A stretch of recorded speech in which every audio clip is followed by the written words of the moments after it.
Have you ever boon-barreled? Or cracker docked? This week on the StressLess Camping RV Podcast, we are going to take you along our journey from New Mexico to Georgia and experience some new kinds of overnighting that we haven't tried before. Yeah, basically, we share apps and tips that have helped us to not plan this adventure across several states. That's right. Every day, at the middle of the day, that's when we made our plans for that night. Yep. We have this week's podcast along with the notes, tips on the apps we used, discounts, deals, and so much more at our home on the web at StressLessCamping.com. Don't forget to like and share, and thank you for joining us for episode 298. Oh my. He's Tony. She's Peggy. It's raining. Oh, it sure is. And we are two RV industry veterans who travel part-time In a Rockwood Mini Light. looking to share big adventures and help you with great tips Tricks. and discounts. We have notes that I can't see very well. We are doing things a little bit differently today. A lot different. A lot differently. We're not going to have some of the kind of weekly features that we have because we're probably going to talk a lot, but we're going to take you on a little journey across the country. We started in New Mexico on Wednesday. Today is Monday, and we didn't plan ahead. You know, I often use the Trip Wizard and have a reservation for every night, and then that's kind of what we're beholden to do. And this time I said, look, we have 4 days to get to this place. Let's drive till we don't want to drive anymore and figure out where to stop. Yeah, and that is not like... Well, until you don't want to drive anymore, because he's the one that determines how far we go. I'm the one who get to do much of the driving just because I like to drive. Yeah. But typically we will have our plans planned, and this time we had no plans, and that was our plan. So anyway, we'll share with you some of the adventures we came upon and how we got there. And one of the things we kind of wanted to do this because we keep hearing, oh, crowded campgrounds and everything's full and blah, blah, blah, blah. Well, and we don't really need a campground when we're just stopping for one night and we have all the power we could need and, you know, we can carry our water.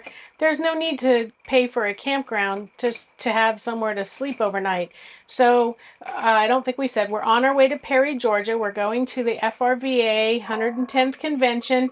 Yes, Lafitte. It's pirate themed anyway. Yeah. So we're pretty excited about that because we're kind of piratey. Yeah, and by the time you join us for this, we will have been there already. So keep up with our socials and all of that. But it is the day before we arrive. So you might have already seen, by the time you see this, you might have already seen our pirate costumes. It is dumping buckets. We kept waiting. We better stop. You better not record when it's raining. And it's just not raining. Yeah, so we've been waiting 6 hours. So the wait is over because otherwise we can't get done on time. Oh, man. So anyway, we traveled across the country. We typically will drive about 300 miles. And that's good if you're setting up in a campground and you need time to set up and everything. But it's not really the longest day you can do. And so when it got to be about 250 miles in the day, I asked Tony how he felt, you know, is he ready to stop in an hour or 2 hours or 3 hours? And from there, I decided... or I looked at the apps. I use the RV Parky app a lot this trip. And, you know, we talk about a lot of different apps, and there are probably a dozen apps that show places you can sleep overnight, places that you can find dump stations and rest areas. And so I really did some deep digging this week to figure out which one did the best for us. And RV Parky turned out to be the app that gave me the most bang for no buck. Or maybe a little buck. I forget if we pay for it or not. But anyway, it was already paid for, so we're using it. And so anyway, it shows where there are Cracker Barrels that you can spend the night. It shows gas stops like Love's, which we also have the Love's app. So as we kind of go through this, we'll talk a little bit about how we found places, but just know that I've been refining my apps. Also, I updated the apps story on our website. And if you're planning to see our favorite apps presentation in Perry, then that's been updated as well. Or if you've ever seen our favorite apps presentation, just know that website is updated now. Yeah. Well, the first night we usually stop in Amarillo coming out of New Mexico anyway, and that started with us going to the Big Texan Steakhouse. We did not go to the Big Texan Steakhouse. This is the first time we've stopped in Amarillo and not eaten at the Big Texan. We have blown through Amarillo a couple times and not stopped, but this time we actually stopped. But instead of staying at the Big Texan or eating at the Big Texan Steak Ranch, we tried something different. A lot of people have shared that you overnight at Cracker Barrels, and some of the Cracker Barrel restaurants are really well suited to overnight stays. Well, we, at the recommendation of Bill and Brian and Patrick, we stayed at the Cracker Barrel in Amarillo, and it's Cracker Barrel, right? But they have good RV parking in the back. Yeah, so it's pretty much what I expected. Cracker Barrels tend to be very easy on the highway, which is a good thing if you're, towing a travel trailer especially. It's maybe not the best thing if you're trying to get a good night's sleep because, it's a lit up parking lot. It's close to the highway. So we had to kind of talk ourselves into going to sleep under those circumstances, but it was a free stay. Well, no, it wasn't. So we didn't have to pay to camp there. I am working on a spreadsheet to go along with this, and hopefully it'll be done by the time we post this. But you're at Cracker Barrel, right? And it's like, ooh, there's Cracker Barrel. So the first night, Peggy's like, well, I'm hungry. I want just a salad. I was really craving a salad, and we didn't have salad with us. So I talked Tony into going inside for dinner. That was not the plan. The plan was to go inside for breakfast. Right. We ended up doing both. Right. So it was probably more than this campground, that's for sure. Probably, yeah. But we got 2 Cracker Barrel meals out of it. Yeah, it was really good. The people were really friendly. When we asked the young lady at the front counter if we had to do anything special, like a dance or something, in order to park there, she almost made us dance. She really played along. That was fun. Yeah, she was very cool. Actually, everybody there was really cool. Yeah, everybody was very cool, very nice, really super attentive wait staff. We like Cracker Barrel, and so literally the only downside was we spent more money than we planned to spend because we were only going to buy one meal. Food from Cracker Barrel. Sure. Now, one of the things, as Peggy said, it was very bright and very noisy. And, it's right off the highway, so you hear all the trucks and such. And I'm very grateful Rockwood has these blackout shades on all the windows. Yeah. These things are fantastic, and they really do block out the light. However, really made the light not so bad. What does not block out the light is the skylight over the shower. Yeah. That was like a beacon of brightness over there. So that we have the 2506 FK, and one of the reasons we chose this is that the bathroom separates the living space from the bedroom. So there's a doorway from the bedroom to the bathroom, which we usually leave open because why wouldn't we? Well, that night, actually a couple nights in a row, we closed the bathroom door just to keep the skylight light out of our eyes on bed. And our bathroom, the door from the bedroom to the bathroom is like it's 2 sliding doors, so you can go ta-da! Ta-da! But it's got a magnet that holds it closed when it's, just not in travel mode. This thing is like super powerful. So we tried to keep it not completely closed because otherwise it's the middle of the night. You got to go potty and you're wrestling with this door. It's like 5 minutes of trying to get that magnet separated. Right? I get it. Separated. The other thing, the trailer. So when we had our trailer upfitted by ABC Upfitters, we, of course, got our Master Volt battery and the inverter. And we have 1,200 watts of solar on our rig. And another thing we got was a thing called a DC to DC charger, where basically the truck's alternator charges the batteries. So even on a day like this, that's lousy, it's still at the end of a drive, you have a full battery. Right. So, now, at the beginning of the drive in Amarillo and in through Texas and Oklahoma, it was very, very sunny. We didn't have a nice. question about solar at all. It was also very, very windy. Oh yeah, it was. Boy, I was wrestling the truck. It was. It in fact, at one point, it detached one side of the flated camper shell and it kind of flipped over on the highway. And we're out there on the highway wrestling this doggone thing. Yeah. It was really windy. Fortunately, we had some ratchet straps in the pass-through of the camper, so Tony held the camper shell down while I ran and found the ratchet straps, and we crawled up there and tightened it down. It was fine after that. It was the straps that come with the flated they come loose. They're lousy. Weird. So we replaced them. We got at Love's just real ratchet straps, the way the world is intended to be. But anyway, back to the power system. So after any length of time, the combination of the solar and the battery and the DC to DC charging system, it was full. Mm-hmm. So overnight, if you don't know, our system also has an inverter, which takes battery power and translates it into household current. Mm-hmm. So the plugs work in the trailer, basically, right? And those inverters do consume power. I mean, there's no doubt about it. So when we're truly off the grid, I will shut the inverter off overnight, which also disables the Starlink, which is a pig. Right. And so in this case, we had so much power when we got to Cracker Barrel. And I'm like, well, we're going to be driving again the next day. I never shut off the inverter. And we still ended up with 72% stated charge in the battery in the morning. Yeah, now we did unplug the Starlink because we had no use for it.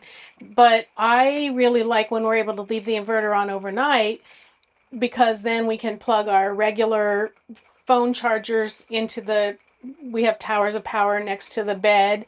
I know. Tower of power, baby.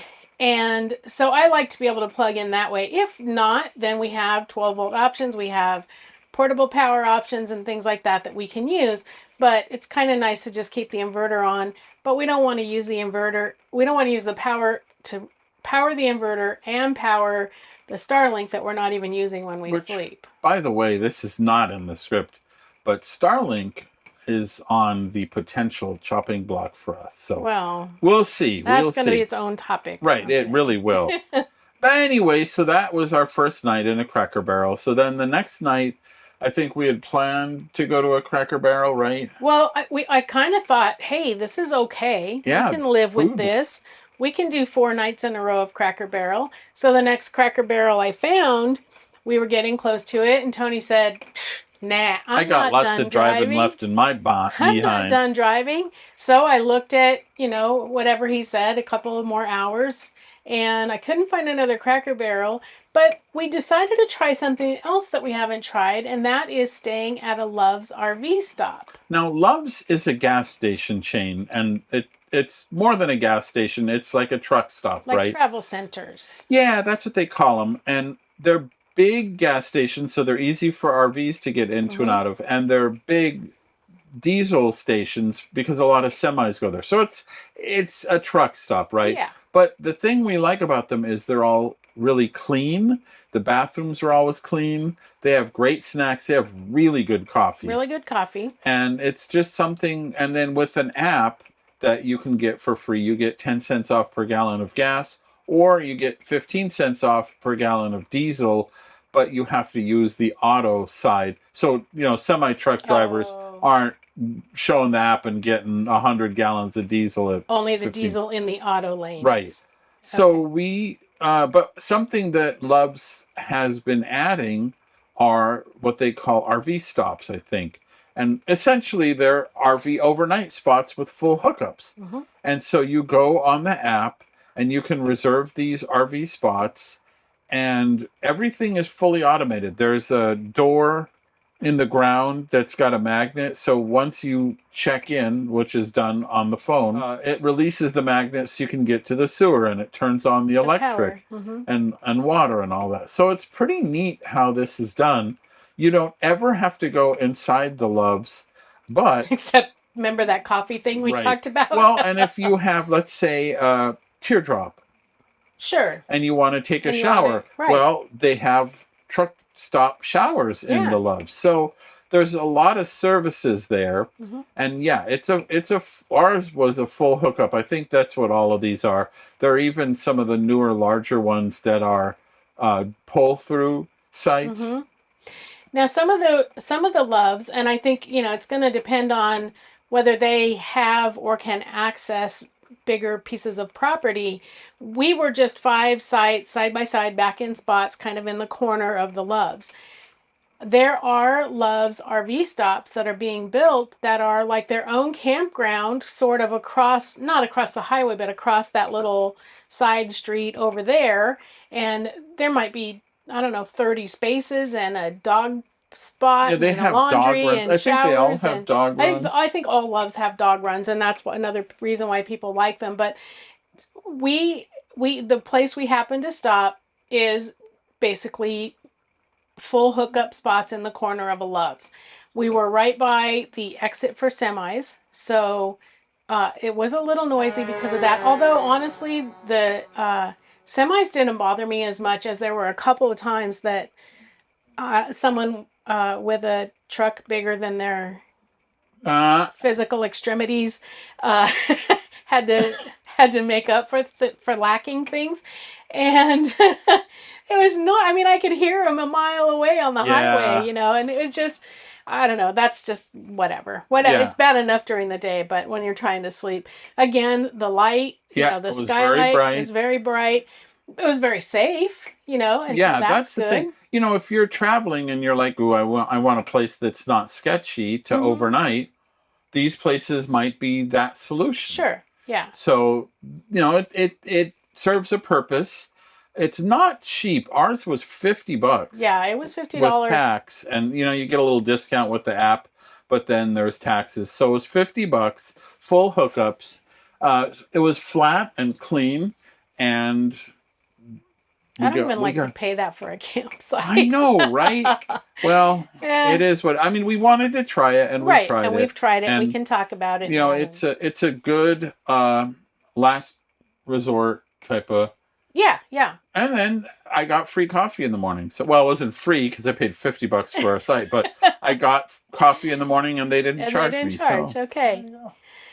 So after 2 nights of kind of bright, noisy nights, we were ready to try something different. Well, yeah, among the tools you've been using are that RV Parky, right? And the Loves, but also Harvest Hosts. Harvest Host, I love Harvest Host. A lot of times when we're doing it differently, when we're actually planning every night, I will go ahead of time and find a Harvest Host and request a stay and get approval and know that we're going to that Harvest Host that night. Well, again, we didn't want to plan that much. And frankly, if we had, we would have only driven 50 miles the next day, because if we were stuck at a place that I reserved, because we were making better time than we anticipated. Yeah, we were rocking and rolling. So we got on the road. We also wanted to avoid Memphis, just the whole... Well, just any big city. We also avoided Atlanta. Sure. And so when we got as far east as Little Rock, Arkansas, we went south. And then I looked at, if we want to stop around 3:30, there's this little campground that is also a Harvest Host. If we want to keep going, we can go into Mississippi, and there is, oh my goodness, a B.B. King museum. This is why this Serendipity is so awesome. Yeah. Because I really love B.B. King and his music, and here I had no idea there was a B.B. King museum, and it was so well done, and they let us stay, and it was so quiet and nice. I didn't know what to expect. So when, sometimes you stay at a museum, it's like an old garage with dusty floors and a couple of, his cousin's brother's ex-girlfriend's neighbor donated this musty old... No, this was really good museum. It was a beautiful tribute to B.B. King, and it was, meander through, and there's all these displays. There's interactive displays. They even have where you can write your own song and email it to yourself. There were all these signs and pictures and artifacts, And it was just a beautiful tribute to B.B. King, who really, if you think about his life, the duration from 1927 to 2005, I think. Maybe. Doggone it. I know, I forget. Anyway, you think about that time in America and what they went through, what the country went through, but also people like B.B. King, who had a really good amount of celebrity, but were still really oppressed in certain parts of the country. And it was an honest look at, of course, the music, but the reality, and just a great tribute to the man. And then at the end, that's where he's buried. He's there. Buried on that property. So there's a memorial garden. The memorial garden I thought was beautiful. The walls are like big sheets of metal with cut out in different fonts the titles of all his songs. So it's just a really, I don't know, really beautiful feeling place. I think it was 2015. I think he was 89 years old. You're right. He was born in 25. Yeah. So anyway. 27. Anyway.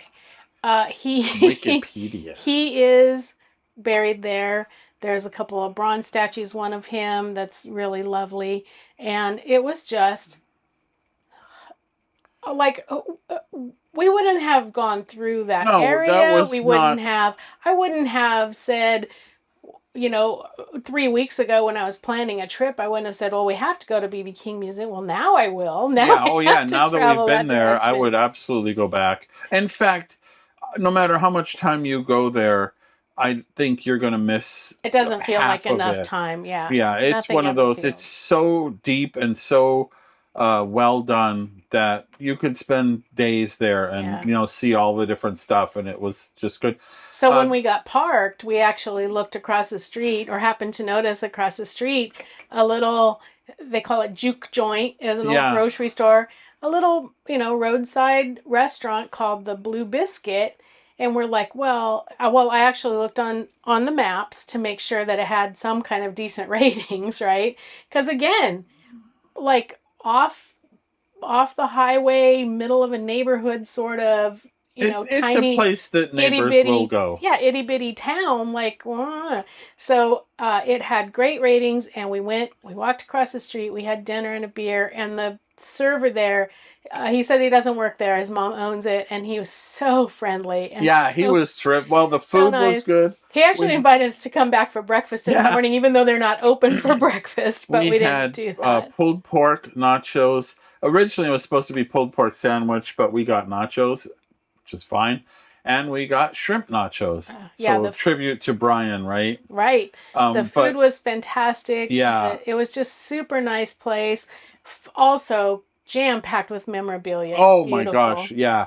And then there was a musician coming in a little bit later. Mm-hmm. And just a neat place. That whole thing, that's why we enjoy traveling. Mm-hmm. We found a really great museum. We found the little local restaurant that had, there's such a memorable experience. And that's why we like to travel. Yep. So this was an absolute home run. It was $30 to go for the two of us, $15 each for the B.B. King Museum, which worth every penny. Yeah, absolutely. Hey, surprise, we're back. How'd you get on that side? The heater came on. We had to take a slight break. And as you know, in an RV, a heater, the furnace, is like the blast furnace. Really loud. Yeah. So anyway, we're back. Not that you had to notice that we were gone, but we are. But as I was saying, now that we have experienced a Love's RV stop, we wanted to, if we're going to talk about it and tell people it's an option, we need to know something about it. We have experienced a Cracker Barrel. Would do it again, sure, why not? Yeah, it depends on the circumstances, right. But then we did the Harvest Host and stayed in a nice quiet neighborhood and saw a fantastic museum. So Harvest Host is back on our radar, which is kind of our usual radar anyway. We usually like Harvest Host quite a bit. And so the next day we drove until we needed to figure out a place. I have a friend who lives in Birmingham area, and so I said, hey, I'm thinking about the Cracker Barrel in this nearby town. Is that a great place? And he's like, yeah, that'd be a great place. But then I looked on the, so that was my kind of a plan. And then I looked on the Harvest Host app and I found a brewery.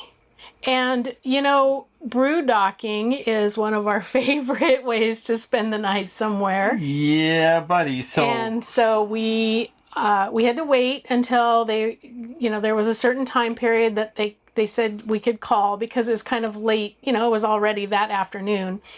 So I called and she found a spot for me.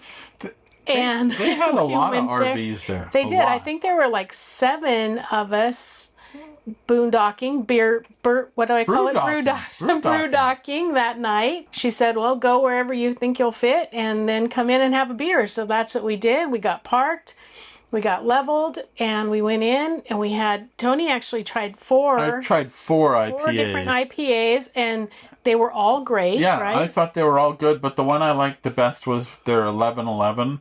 And I liked it enough I got a crowler to take home. Right. So it was a crowler is a big can. I should have brought it. Yeah, like a big can. It's a big can. It's 32 ounce, whatever it is.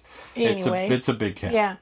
I'm not a fan of IPAs. I'm sure I could have found a beer I liked, but they also have cider, and so they had a caramel apple cider, and I'm like, well, of course, that's for me. Yeah. So I ordered the caramel apple cider, and while she was pouring it, the man in line behind me said, oh, you really need to try the pear cider.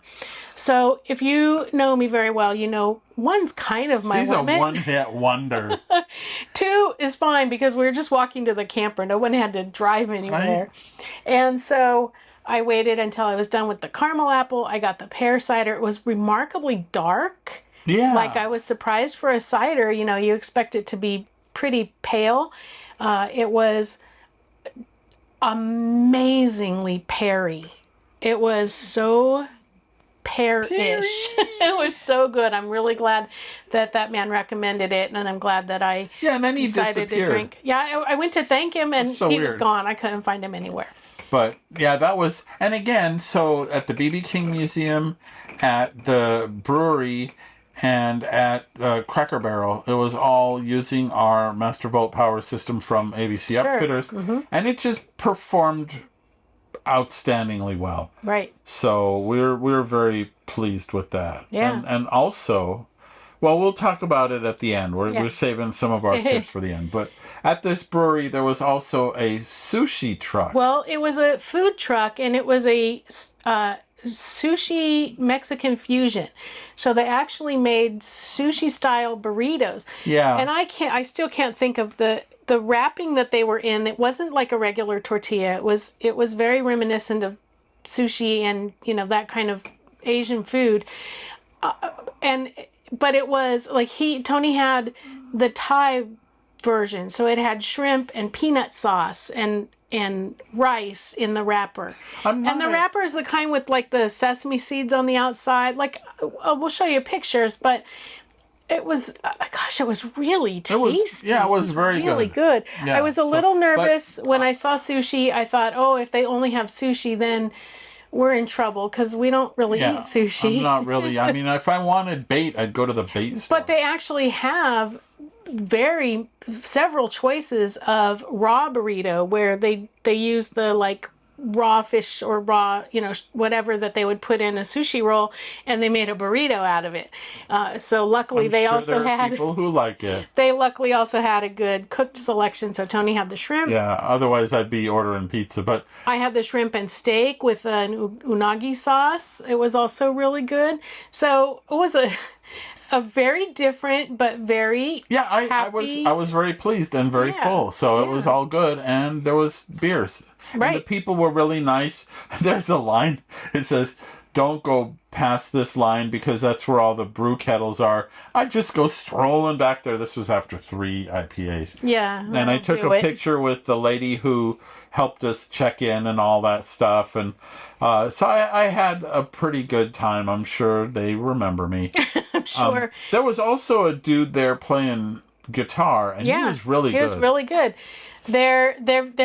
They really really like having Harvest Host members there, I think. There were a lot of us. There were 7 of us, and there's also a sign that shows a picture of a wheelbarrow, and it says like Harvest Host transportation or something, how we'll get you back to your RV if you need it. And I really wanted to try to take them up on it to see if they'd do it. But I'd take a couple of them to get myself back to the rig. So anyway, so again, that was more serendipity that just turned out terrifically. I mean, fun night, good food, good beer, obviously as always good company. So it was just a good situation overall. Yeah.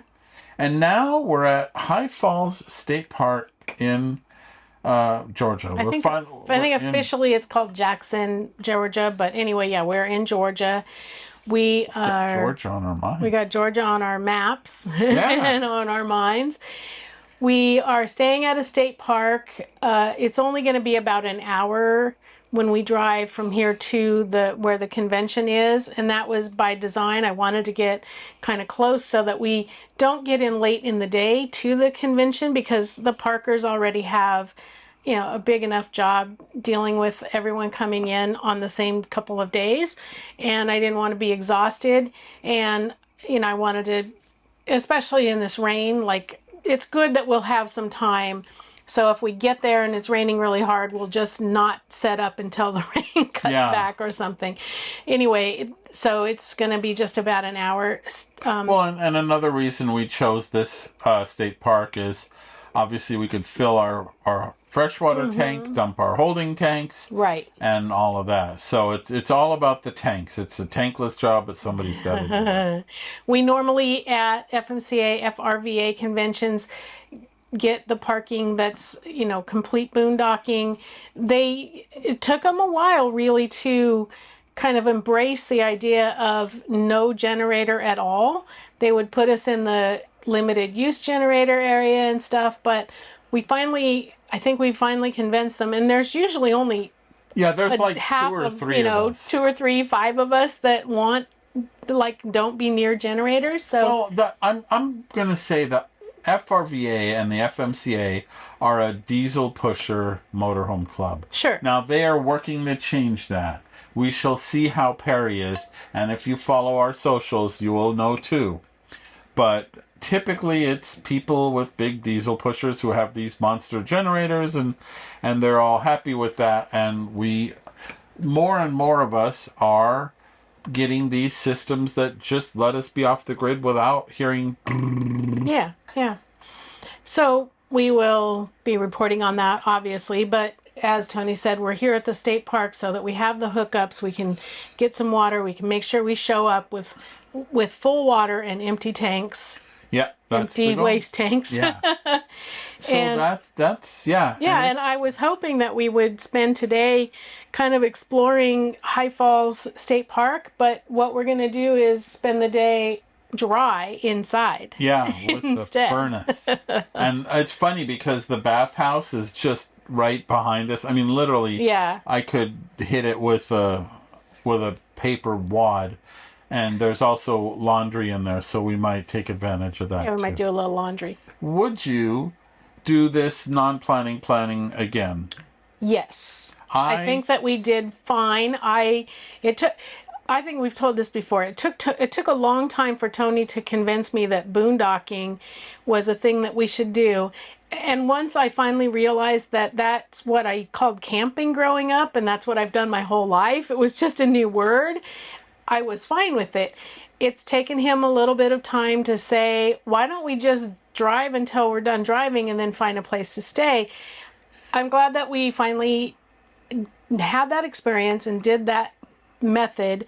And yeah, now that we've done it, I'm not scared anymore. We can do it. I would do this. Yeah. It was so much better than, you know, oh, you have to be here by this time, or you have to drive this far, and you're like, well, what if my hind end is tired? Yeah. Or what if I'm like, no, I got the energy to go. Yeah, you check into a campground at 3 o'clock, and then you sit around till bedtime with nothing to do. Right. So I like this no planning. And, you know, all the people who are like, oh, everything's so overcrowded and blah. Well, first of all, we tend to avoid the national parks, not because we have anything against them. They're a wonderful thing, but they're usually crowded. Yeah. So, like, this is a state park. I'm looking around, and there is very, very few people here. Yeah, 3 or 4 rigs that we can see.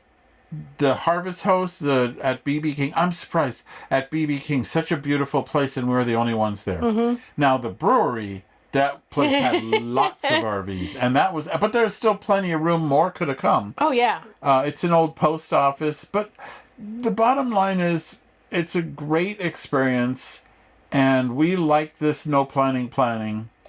Serendipitous planning. That's right. Stressless serendipity. Now, we do have to admit or recognize that what we're doing is kind of different from what a lot of people do. A lot of people, you know, they have a weekend or they have a week and they go to a place and they go to a campground and they spend that week seeing all the things that they can see in that place. Right. And what we're doing is completely different. We're driving across the country to go to an event, and everything is one night, except this place. And so, admittedly, it's a little different. Would I cracker dock on vacation for 3 days in the same place? No. Would I stay at a Love's for 3 days? You can, but not really interested. If you're going for a weekend or you're going for a week of vacation, that's a completely different thing. If you need to get across the country in a most expedient way, these are some ideas of things that you can, ways that you can spend the night and keep moving in the morning. Or let's say you didn't sleep well or you're tired or whatever, and you're like, dude, I just need to crash out. Right. Before I crash out. Those Loves are great for that. I mean, they're, you know, they have all the services and they have plenty of coffee and showers, and so it's good that there are more options. I like options. Yeah. Options are good. Options is good and good. Okay. That's the first time I've heard him say that ever. That options are good. So anyway, just to recap, the systems and things that we used our Master Volt power system from our friends at ABC Upfitters, who we talk about all the time. In fact, we have 2 other friends we'd like to welcome to the ABC Upfitter family. Yeah. Jason and Abby from RV Miles, which is a podcast we have enjoyed since before our podcast even. They just got a new Sabre fifth wheel, and they picked it up at the dealership and drove it straight to ABC Upfitters. And got an upfit. And they have a really good podcast episode about that. And so if you, we'll put a link to that episode. They did a super job interviewing the team there.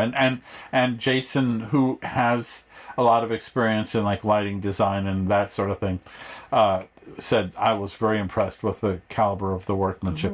And then also Patrick and Wendy from Real Trailer Life, they have a Brinkley fifth wheel, and they have a power. They have Master Volt power system huge from ABC. System that they have put in. Yeah, both the Eppersons, Jason and Abby, and Patrick and Wendy have these really big systems, but they have really big fifth wheels. They have really big fifth wheels, and they have the kind of lifestyle where they will use this.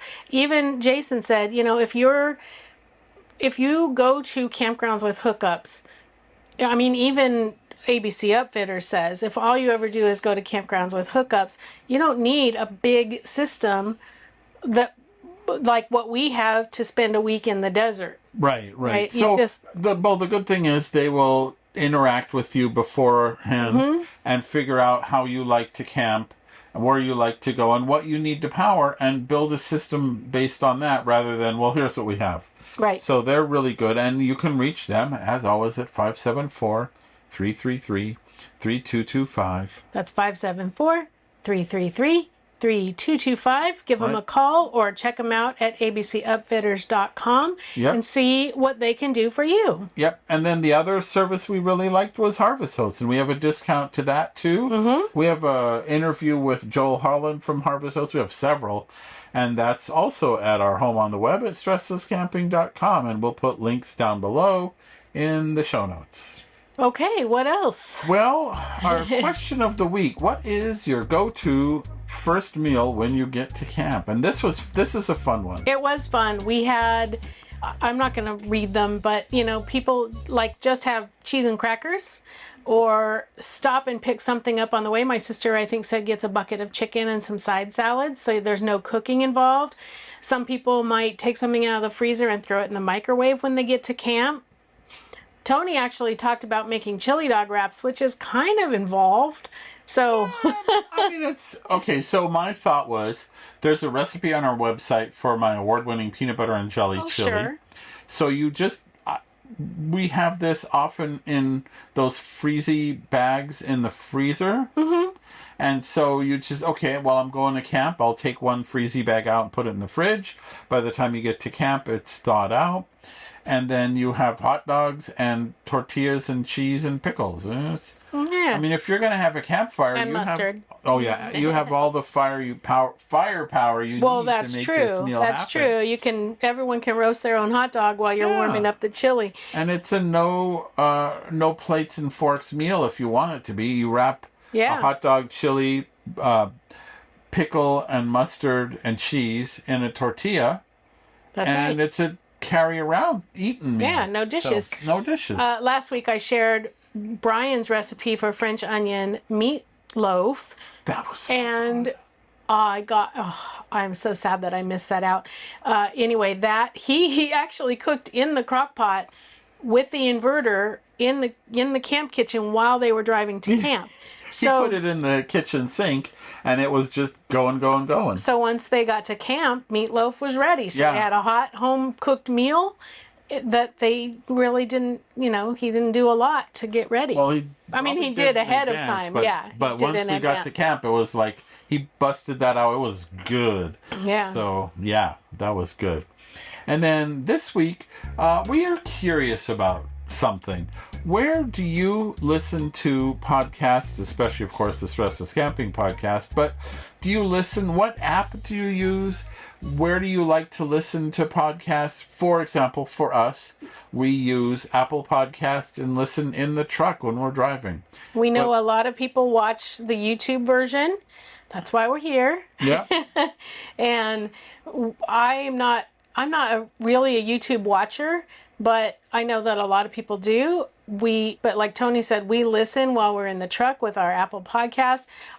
In order not to get confused, I have some podcasts I listen to and he doesn't. So I use a different podcast catcher that I can't think of the name of right now. Spotify? No, it's like nothing you've ever heard of. Okay. A secret, secret one. Anyway, but we are curious.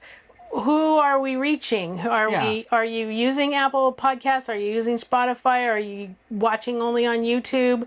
I know some people don't watch, they only listen. Gosh, some of you listen to the audio podcast and watch us.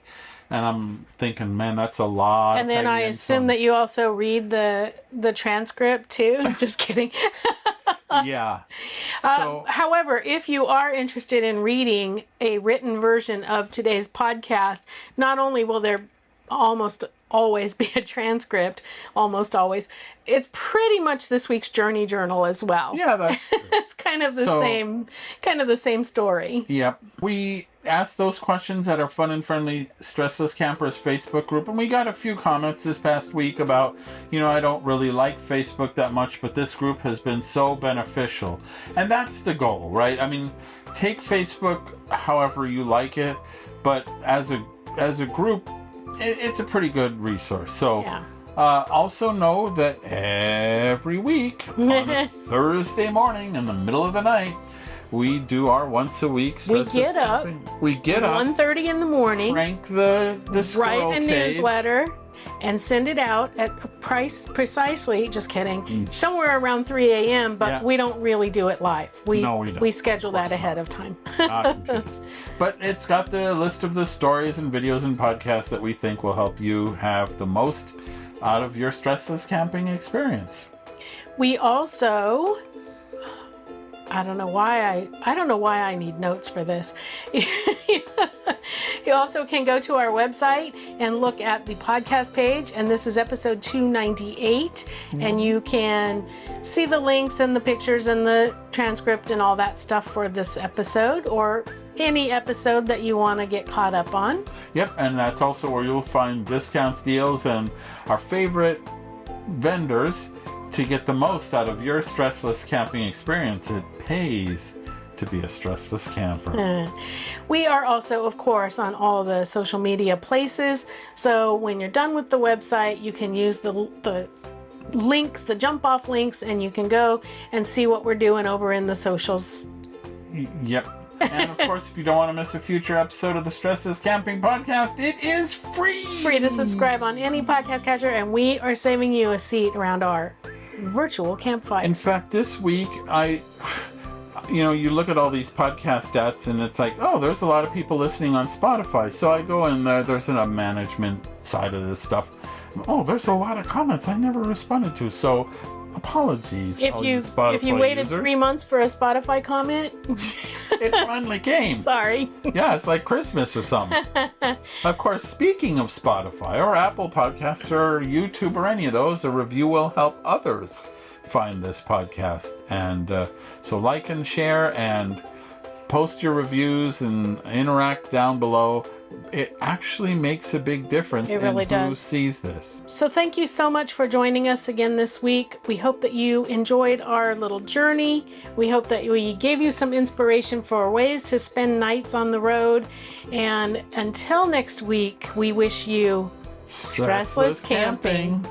Gosh, I wish I could say, all right, BB, play us out.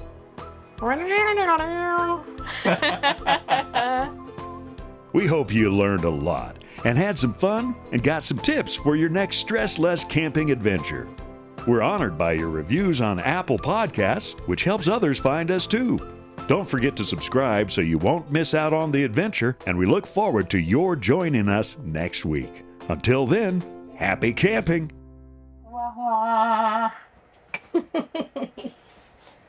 It's weird being on this side.